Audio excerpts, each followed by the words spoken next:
empecé a bailar, pues como todos los niños, ¿no? Por obligación, prácticamente. ¿No? Tu madre te apunta a una extraescolar y allá, allá que vas.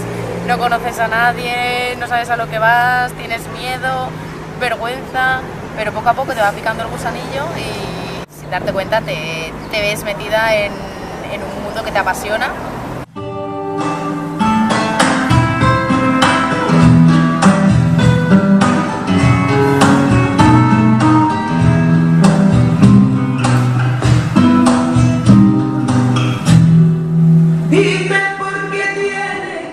Soy una persona muy familiar y con mucho sentimiento por mis tradiciones y por mi pasado, ¿no? O sea, todo lo que he vivido es como que me gusta conservarlo y no quiero que se pierda. Entonces, por ahí la importancia de ser fallera, de meterme en la política por intentar que funcione todo más.